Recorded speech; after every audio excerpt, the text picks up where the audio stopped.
In this episode, I talk about the resale value of pens, what has my social media strategy been, and trolling in the fountain pen community.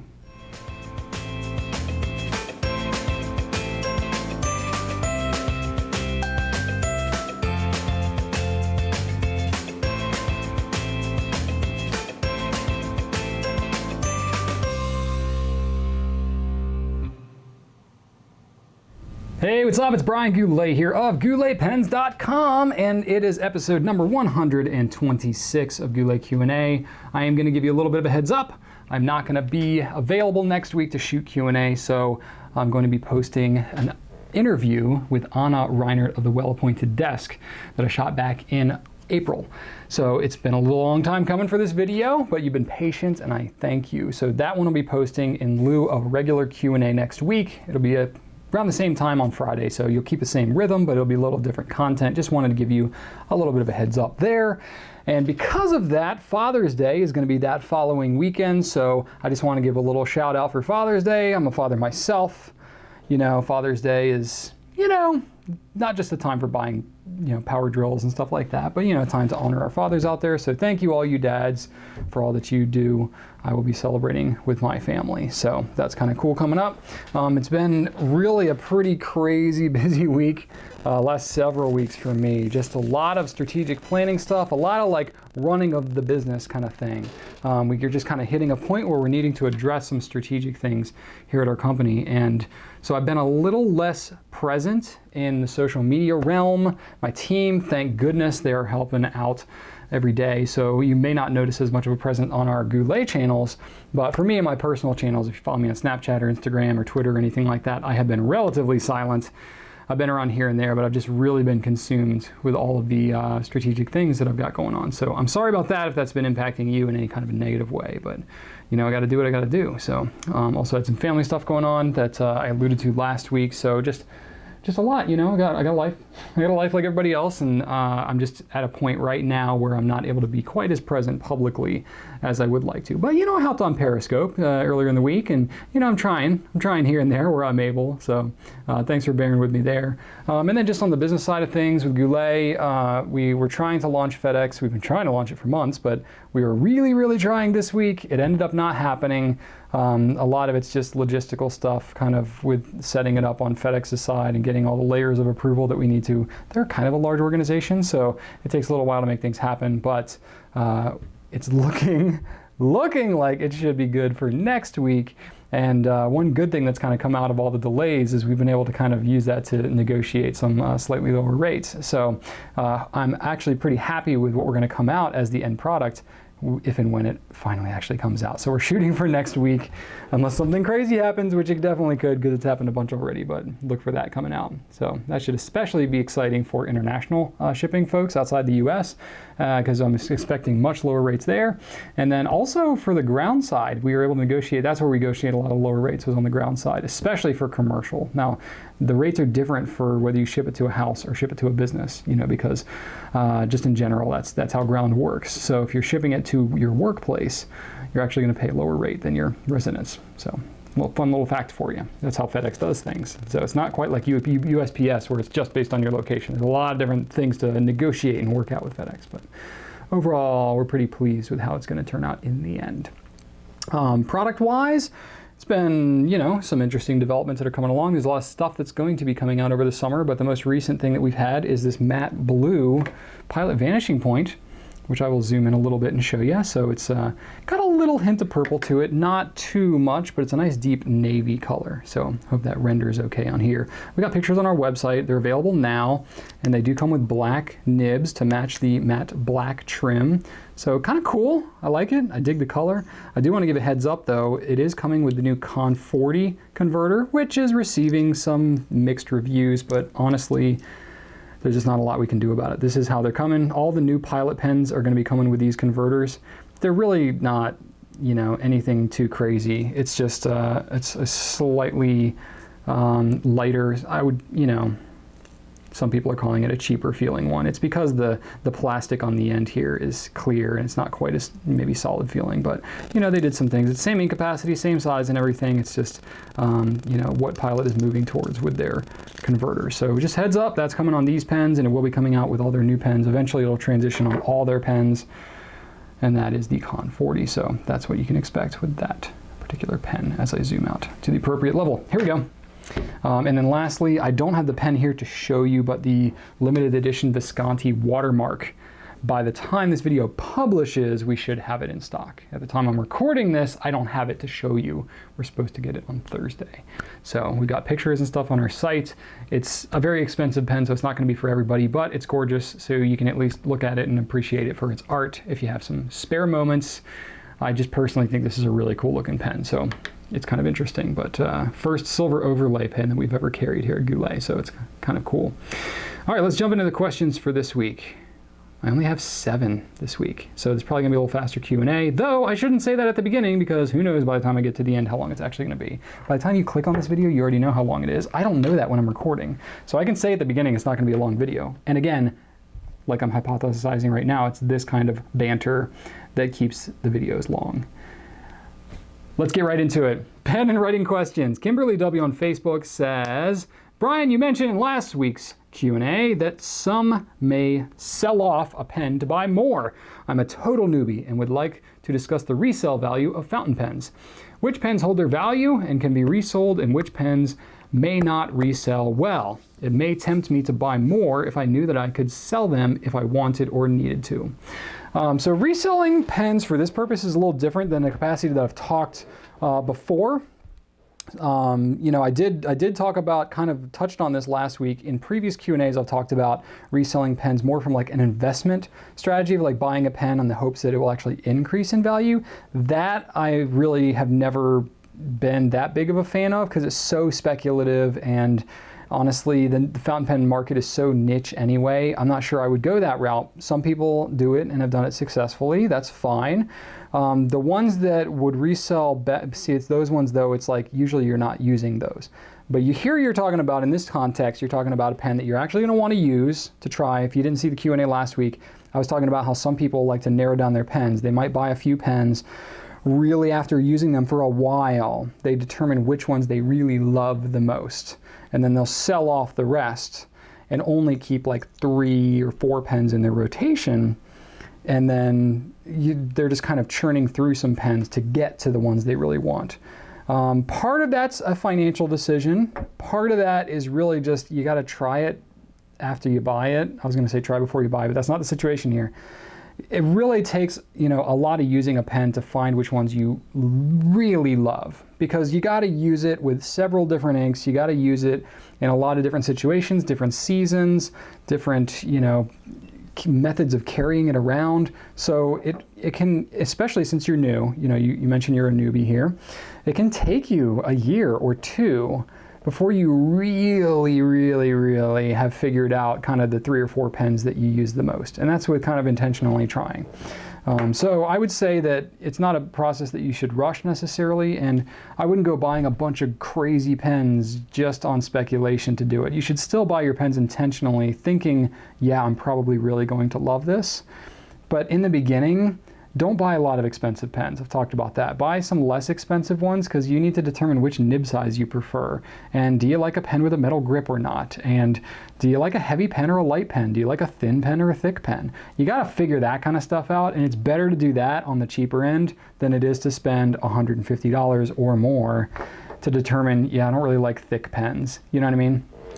So in general, I would say when you're talking about reselling pens, none of it's really going to be like big money makers in terms of an investment. You're really just trying to recoup as much of your initial purchasing cost as you can.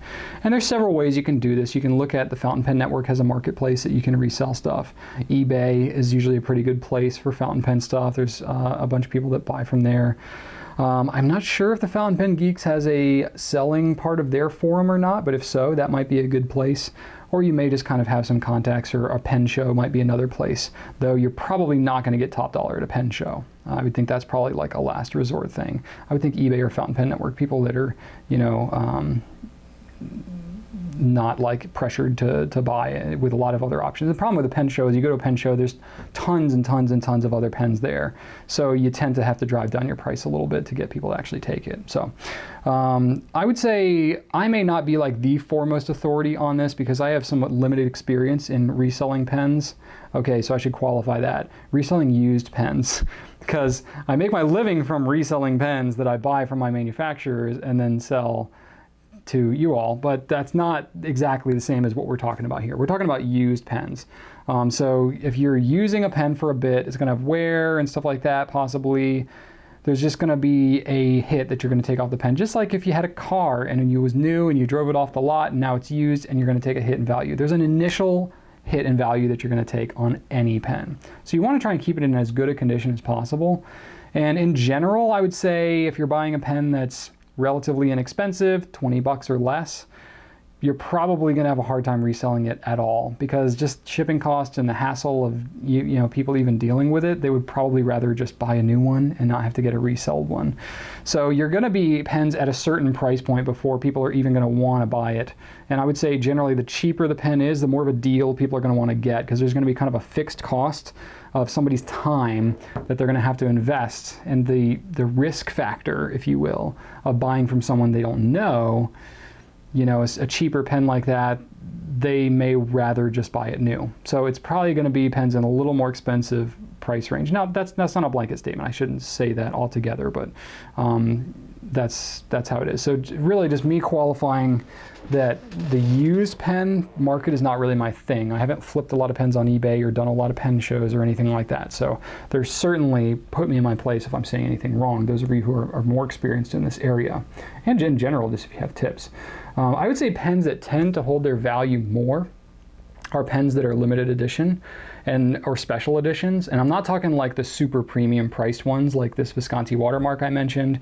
That pen, you're probably not going to be able to resell at a premium unless they're just so limited you snag one up and use it for a while and the pen goes away for a long time and someone's really itching to buy it. But a pen that's in that price range, you're talking $1,300 to $1,700 range, you know, that pen gets a little risky to buy on speculation like that. But pens that are lower in price that are special editions, I'm thinking like Lamy Safaris and All-Stars and Studios and things like that, that have a really popular color, that there's somebody that's already collecting kind of a full range of it. That's usually a fairly safe buy in terms of, you know, you might have to wait a while until the color is discontinued to then really recoup the best value of it.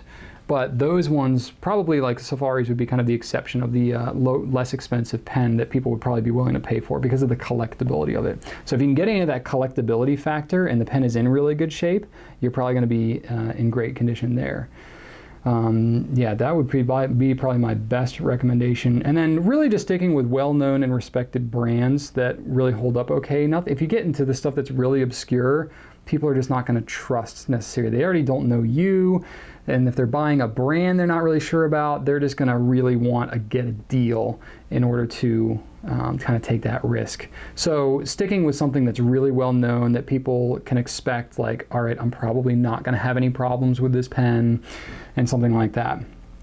So I would say if it comes to buying a pen that you are intending to flip eventually, or you know there's a prospect of flipping, stick with more of your mainstream stuff. Don't get anything too crazy, but if you can get a special or limited edition that you're not having to pay a premium for, that is from, you know, kind of a well-known, well-collected thing, that's going to be your safest bet. But other than that, just kind of go for what it is that you think you're actually going to use. Because if you're buying something and using a potential, you know, intention of a higher resale value, that's probably going to cloud your judgment into how much you would actually like the pen and use it. So if that's really your first goal, is to get a pen you're going to love the most, you might end up buying more pens you don't actually love just because you think you can sell it at a higher price. So don't let that cloud too much of your judgment. All right, this question is from Gary Zambardino on Twitter. It says, does baby's bottom happen on gold nibs more than steel nibs? This is a really good question. For those of you that don't know what baby's bottom is, it is essentially when you have a nib and pretend like you're looking straight on at the pen like this. If I the vanishing point. So if I click it out, if you're looking straight at the nib like this, you have the tip of the nib, which my arms are like the tines of the nib, and this is the tip right here. Baby's bottom is when it's like rounded really heavily. Oh boy, that looks weird because it's mirrored in my monitor. So if you have it too rounded on the inside here, it's gonna write smooth, but it's gonna sometimes have a break in the capillary action. You can see indications of baby's bottom whenever you are having hard starting issues, like you go to start a letter and the ink just doesn't come out and you have to press on it, or you have to kind of shake it or tap it or something like that to get it to start. Or maybe it's like breaking and you're getting some breaks when you write in particular strokes during your writing. So feeling really, really smooth, and you're having kind of some flow and break issues. And honestly, a way that you can tell if a pen is tuned really nicely like that is when I sat down with Mike Masayama in Atlanta, he told me this. This pen is not inked up. Maybe it's not the best example, but you take it and you just do 5 little dots in a row. Do 5 little dots. You're just touching it, not heavily. You're just touching it to the paper. And if you're seeing all 5 dots, you're probably in pretty good shape. If it's skipping dots, well, guess what? The ink's not like at the nib loaded, ready to go. You may potentially have some baby's bottom there. Or you can also do 5 quick little strokes. It's like really short. I'm talking like a couple of centimeters. No, millimeters. Centimeters would be like this big. A couple of millimeters. Just 5 quick little strokes, 5 at a time, and see if any of them are breaking. And then that is an indication of whether it's properly flowing or not. If you're seeing a lot of that, you may have an indication of some baby's bottom there. So that's one way to test it. So it can definitely happen on any type of nib because the tipping material is going to be somewhat similar. I mean, it varies from pen to pen, but it's going to be a harder material than whatever is the steel or the gold nib that you're using.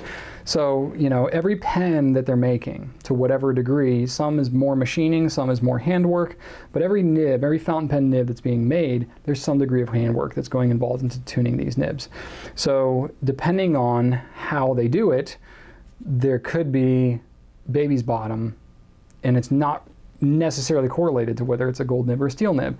Now you would think like gold nibs are more expensive, they should be better, yada yada yada. But I will say that gold nibs are a lot harder to tune and tune well.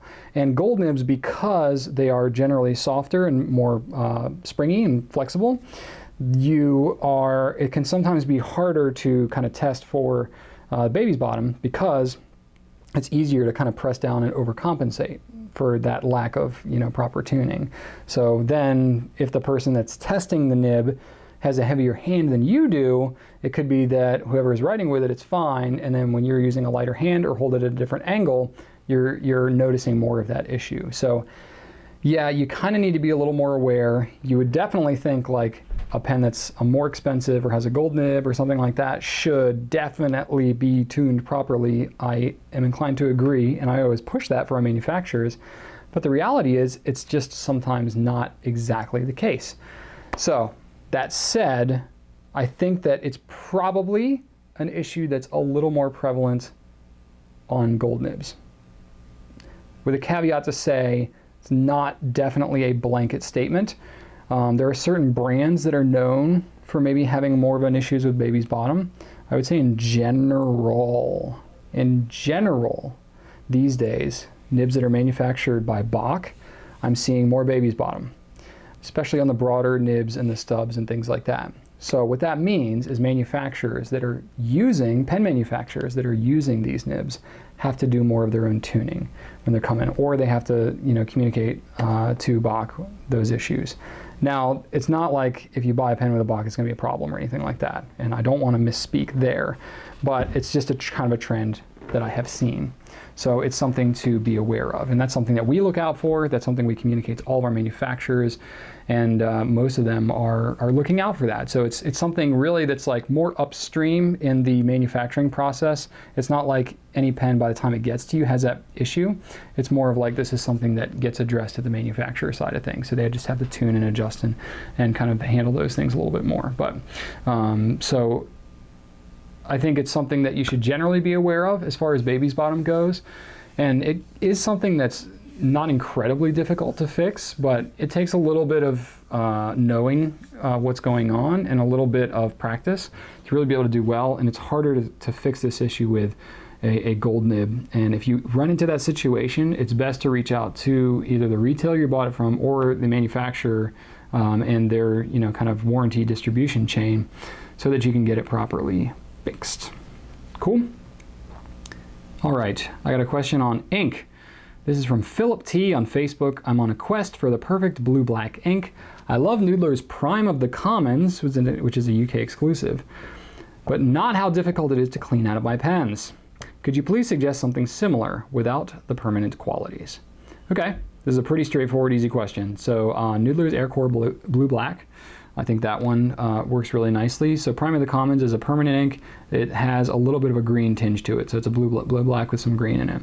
So I think Aircore Blue Black definitely fits the bill. Diamine Twilight, it definitely is close. It's a little bluer, a little less green, but it's worth a shot. Diatramentus Plum sounds like it should be more of a burgundy color, but nope. It's a blue, like a blue black with a strong green. Excuse me. And Noodler's 54th. That one's permanent. I kind of threw that one in there, but you may want to check that one out as well. Less of green color, more of a blue. Not a ton of colors in this exact kind of color scheme, and this with that it's that green component that not a lot of blue black inks have. So I think those ones are all worth checking out. Probably Diatramentus Plum and Aircore Blue Black are my top choices. All right, I got a business question. This is from Dumestique on Instagram. When it comes to building your social media presence, did you follow anyone's specific guidelines? Does Gary Vee have some? I know you're a fan. Or learn what worked for you by trial and error? Well, if you're asking me if Gary Vee has some social media guidelines, yes, he does. He's written several books about them that you should check out. His most recent one, this is a total just blatant plug for Gary because he's added value in my life and I want to give it back to him. So his most recent book is Ask Gary Vee. It's based off of his YouTube channel where he's shot over 200 videos in very much this style that answers a lot of social media stuff in here. That's a good one. His other book, the second most recent one he published, which I don't know where my cover went, but it's called Jab, Jab, Jab, Right Hook. This one is very tactical. He literally breaks down like Instagram posts and things that people have done and talks about what's good, what's bad, their strategy, why you should do it one way or another. Very, very tactical. So this one is like the social media strategy book. A lot of these other ones are more conceptual and more, not as instruction manual style, pretty much as Jab, Jab, Jab, Right Hook. So definitely check out those ones. But those were both written after I started doing my thing on social media, but certainly Gary Vee's stuff has influenced me heavily. His original book, Crush It, talked about social media as well and what he did to get his wine business in the social media forefront. And that's honestly the reason I started shooting videos in the first place. So while I have found a lot of inspiration and some very specific kind of tactical things from Gary's stuff, it's been a lot of other people too. The idea of doing a Q&A actually didn't come from Gary. I did mine first.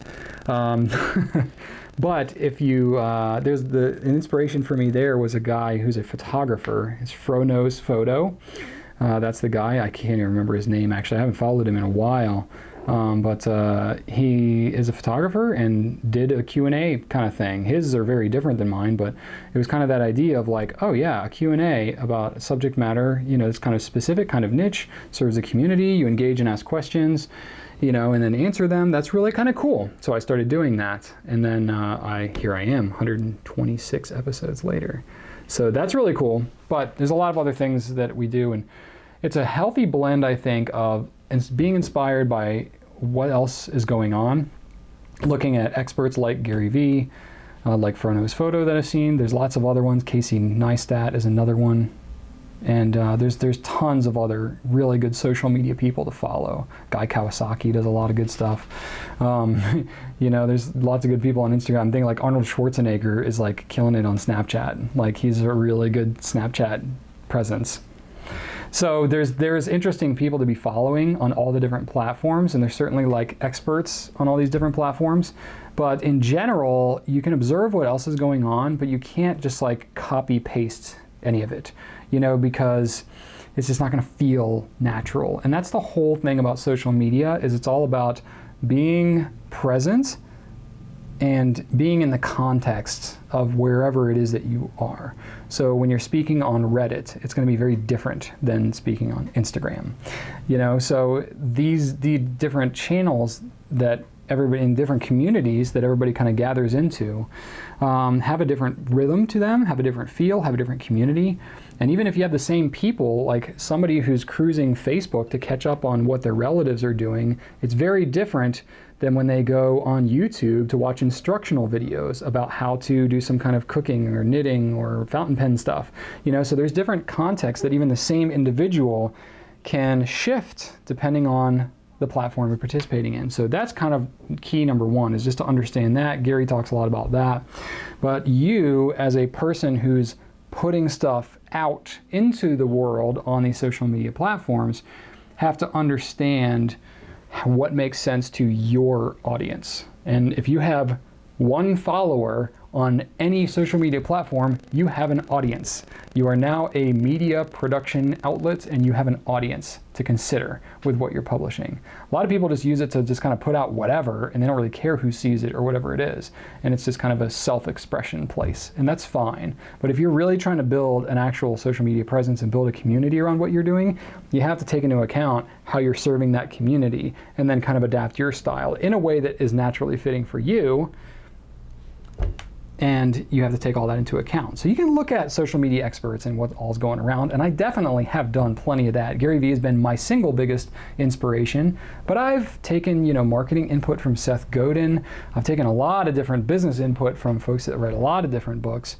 And then social media, there's been a lot of different people that I've kind of picked up on bits and pieces here and there and adapted and said, oh, that seems really cool, and I think my audience would respond to that, and I think I could really do that well. Boom, let me plug that in, try it out, see how it works. Oh, that works really well. Great, I'm gonna keep doing that then. And that kind of builds up into my portfolio, my repertoire, things like that.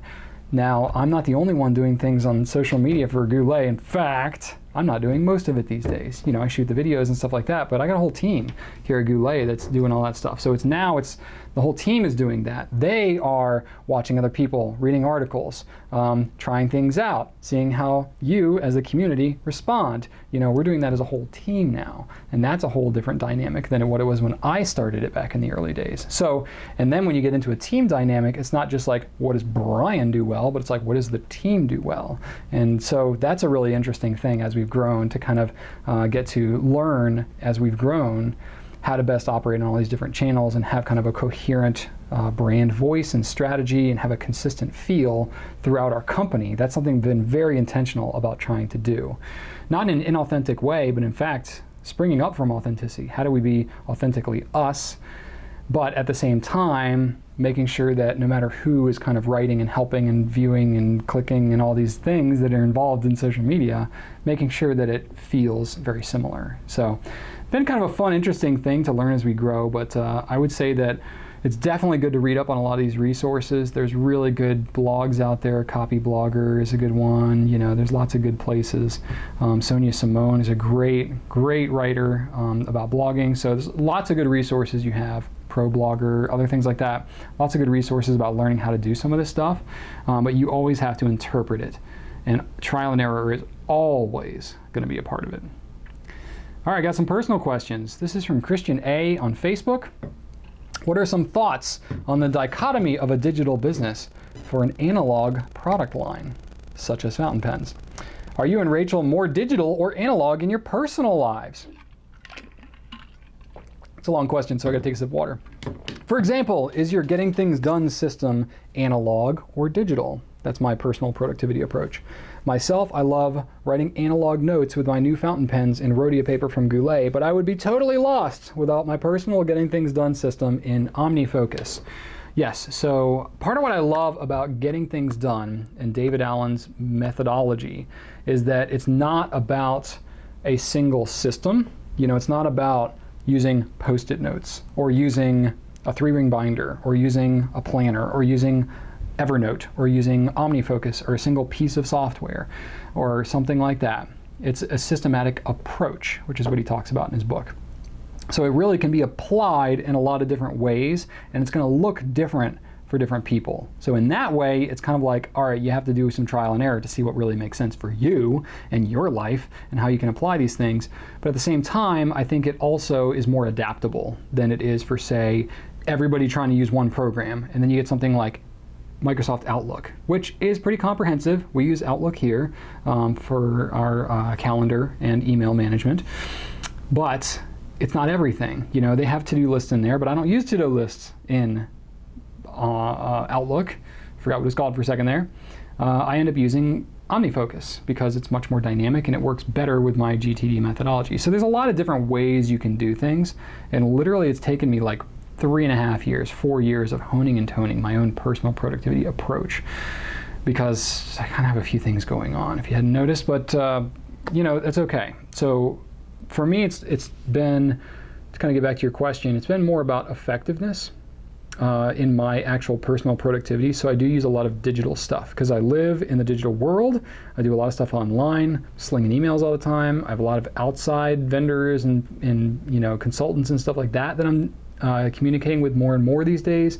So when it comes to quick responses and calendar syncing and stuff like that, digital just really makes the most sense for me in many areas of my own productivity. That said, I don't really necessarily use fountain pens because they're the most like efficient tool. It depends the purpose, but you know, in general, it depends on what the purpose is. Like for example, if I'm trying to communicate when to set up a time to meet with someone, writing it down and mailing it in the mail is not a very efficient method of communication. However, if I'm trying to write someone a personal thank you and I'm writing it in a handwritten letter and they get it and they receive it, that's going to have more impact than 1,000 emails that I could send, right?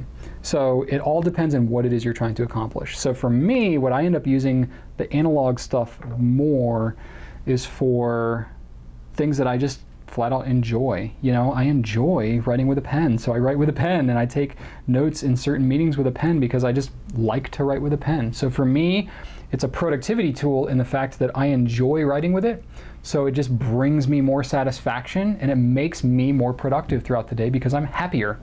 That is absolutely a justifiable way. Even if the specific task could perhaps be typed faster, I may just enjoy writing with it more. Plus, there's all kinds of scientific evidence to say that when you're at a meeting or when you're in a class lecture or something like that, rather than taking notes on a keyboard, which you're not thinking and processing everything quite as much, you're writing more down, but it's in a stream of consciousness, you're not processing it as deeply. When you're actually processing it and having to slow down a little bit and write, you know, specific things, it fires different synapses in your brain, and you could argue that using a tool like this is more effective in meetings and lectures and classes and things like that. Could certainly make the case for that. Maybe not for everybody, but certainly for a lot of people. So I do end up using that. Obviously, when I have meetings, I have to, you know, like right now, I have all of my notes. I typed these up at like 11 o'clock last night. If I had to write out all of my notes, and this is the notes that I use here is what ends up getting posted on the blog when I do Q&A like this. If I hand wrote all of those, that would not be very productive because then I'd have to type them all out anyway. So things like that stay in my digital world. So the things that I use it for, you know, I will say I love OmniFocus, you know, just like you do. And I use a host of other digital means of organization. I have a whole other Q&A question that I answered that on. So the 3 reasons that I mainly use pens is, number 1, I love using them. It's just a part of who I am, and I really enjoy doing it, so I'm going to use them. The second one is it helps me to know the pens better, which helps me to run my business better. So it is a productivity tool because I run a better business when I know my product better. You know, that's a thing that's very specific to me. Being in the fountain pen retail business, the more pens I use, the better I get to know them and the more intelligently I can speak about them. Now, ironically, this is not a very pen specific heavy Q&A, but other ones are usually much more pen heavy, and I have tons of videos and stuff like that. So that is definitely something that ends up being a factor for me. And I think that one of the best things about fountain pens and just pens in general, it doesn't have to be specifically fountain pens, but pens in general, analog stuff, is it helps me to be more mentally present when I'm meeting face to face with people. So I will try, whenever it makes sense, not to use a computer or some kind of digital means when a a personal connection and relationship is necessary in a business relationship. So especially when I'm having a lunch meeting, or I'm going to meet with somebody, or I have a vendor coming in that I'm trying to build a relationship with, and we're getting to know each other for the first time, I will almost always use a pen and paper to take my notes. Now, yes, I'm not taking as detailed, maybe notes and stuff, but I've actually found that that is very much the case with most of the people I end up meeting with too. So it's not like they have a computer and I'm writing with paper. That's kind of the way it is for most folks. I think because when you have a computer up, there's so many ways to get notified and distracted, and you get email and Slack and all these other things that are popping up, and Twitter, TweetDeck, and just all these other like pop-ups and notifications that are coming on. You don't want any of that mess. When you're dealing with somebody in person, it's like, let's close the laptop. I'm here with you now. Let's engage. Okay, I can take a note, and I'm here. My notebook isn't going to randomly have a notification that pops up in the corner, with something that's going to fling me mentally into a completely different place. I can stay engaged and present exactly where I am. So in that way, analog is super helpful to keep us from getting distracted. So that's why it's also good to have those in meetings, when you're in like a lecture type of situation. So yes, I would say that you got to figure out how it fits into your system. That's how I end up using it most. Things that I enjoy, things where I want a personal connection, things where I don't want to be distracted. That's really where it helps me the most. All right, Jason P. had a question from the blog. Hi, Brian. Recently, there has been quite a conversation about internet trolling in the fountain pen community, and I really hope I am not lighting a bomb by answering this question, but we'll give it a shot. As the public faces of the company, and I'm paraphrasing his question here, he mentioned some specific bloggers that have talked about this recently. As the public faces of the company, I'm sure you and Rachel have received more than your fair share of vitriol from these anonymous trolls.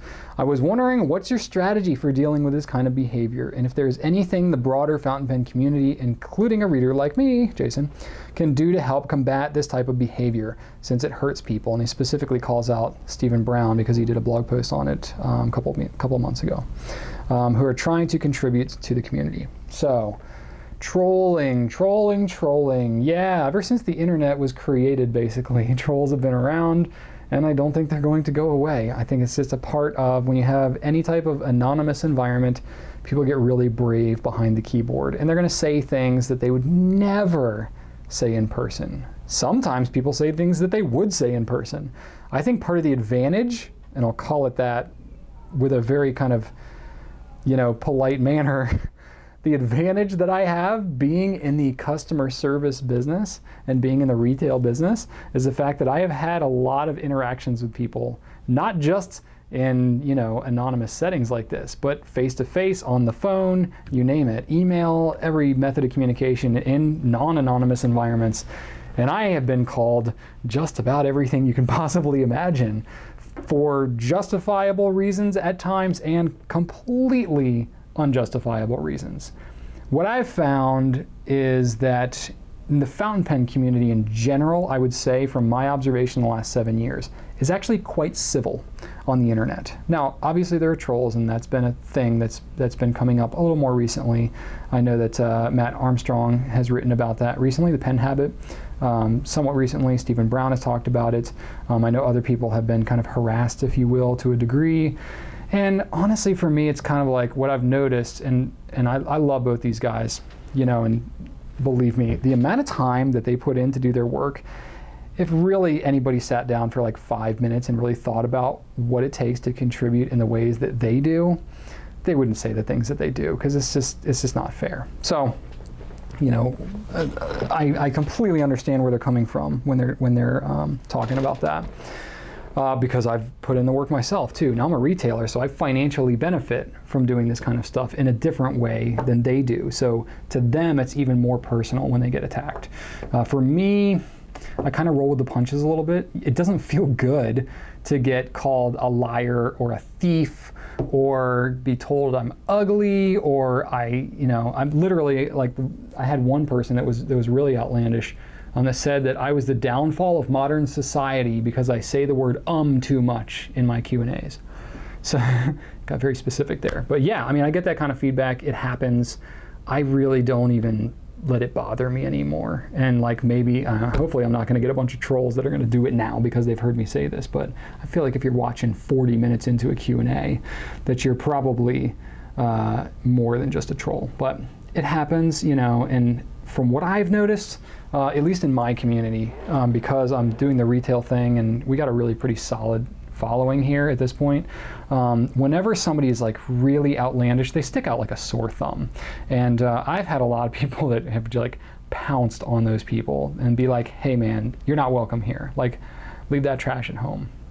And they might throw a little fit and then they just go away because it's the community ends up kind of protecting itself if you let it. Now the thing is, if I jump in there too quickly, like if somebody posts something really bad on the blog and I jump in there an hour later and try and defend myself, it just lights a fire. Like, I'm at the point now where I don't respond for a while.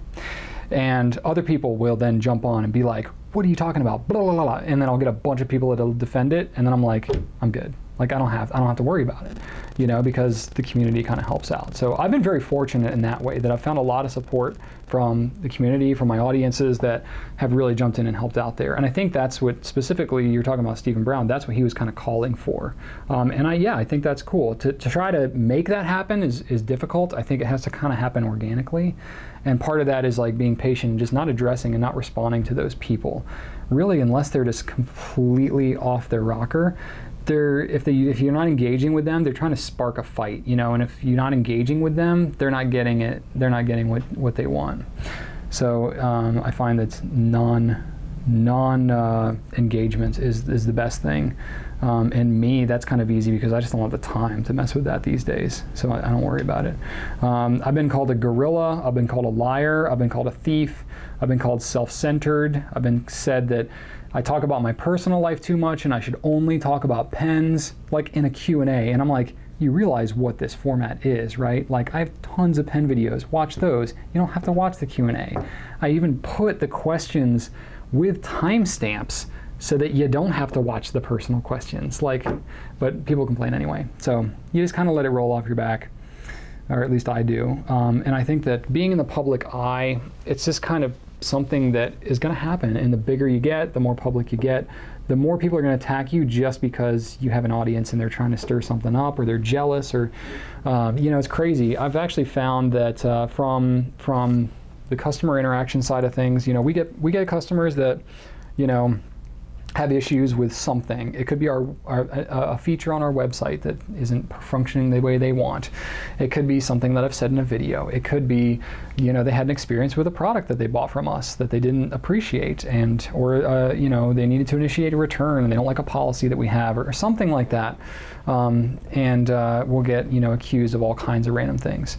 What we found, and what I continue to tell my customer care team, because they are the ones kind of handling a lot of that on the front lines every day, is kind of the more upset somebody's getting over something that's like, maybe kind of seems like it shouldn't be that big of a deal, but they're getting like really over the top upset about something, I tell them, like, have extra empathy for that person, because, and this can apply to trolling online too, because probably what's going on is there's something in their life that's causing them to get really upset, and they're just directing it towards you.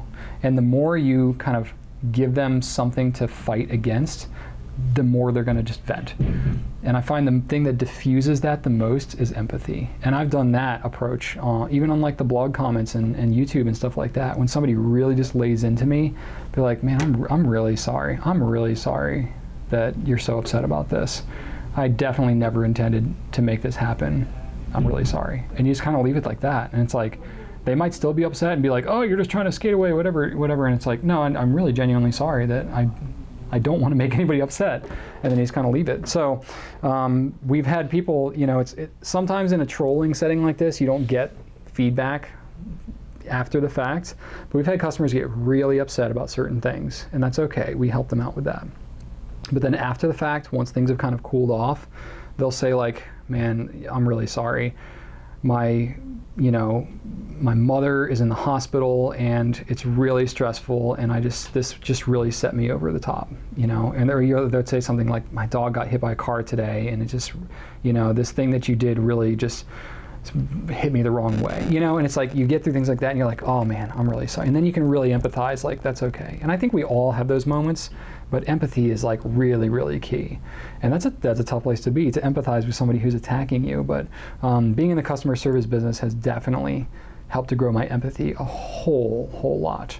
And that even goes to trolling. Some people are out there just to say terrible things, and that's fine. A lot of times I think they're just like 14-year-old boys that are trying to, get somebody upset because they think it's funny.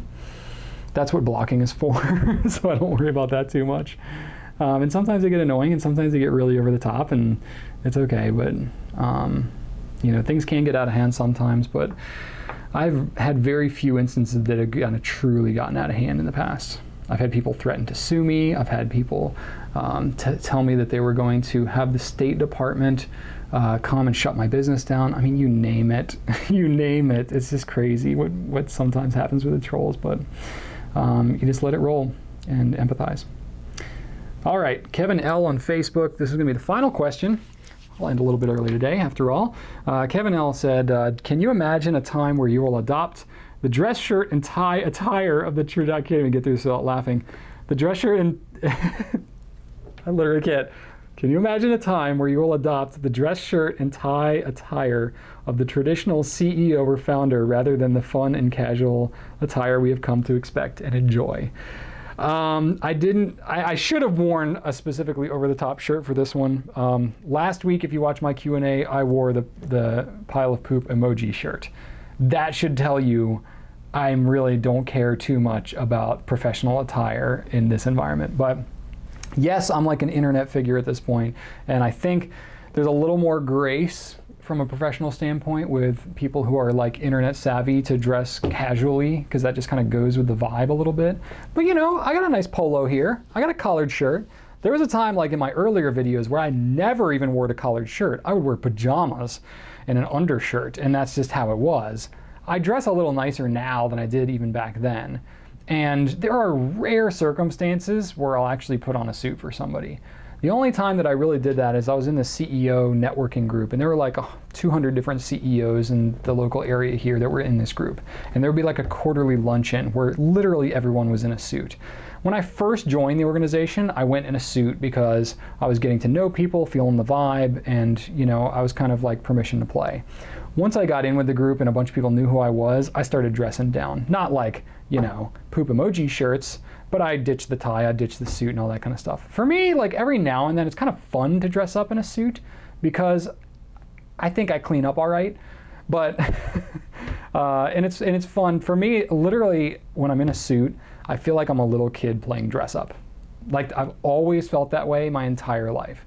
Even when I was in the Corps of Cadets at Virginia Tech, I felt like when I wear a uniform, like I was dressing up. I mean, yes, literally I was, but like I didn't feel like I was myself in a uniform. Or like when I wear a suit, I don't feel like I'm myself in a suit. I feel like I'm Suit Brian. You know what I mean? Like I feel like I'm a different actor playing somebody in a suit. And it just feels really weird to me. That's why I don't do it, because I wouldn't be able to function properly if I had to do that every day. In fact, when I graduated from college, I was, my degree is in property management from Virginia Tech, and I had an offer to work with a commercial real estate firm and to do commercial property management. And I had the suit, and man, I really looked the part. I had the education, had the leadership and stuff like that. I probably could have done well in that job, except for the fact, and I'm not saying this was the sole factor, because I had the opportunity to work with my dad, and that was like to be entrepreneurial and spend time with my father. That was really the reason I chose not to do that job. But a contributing factor was I really could not visualize myself wearing a suit every day.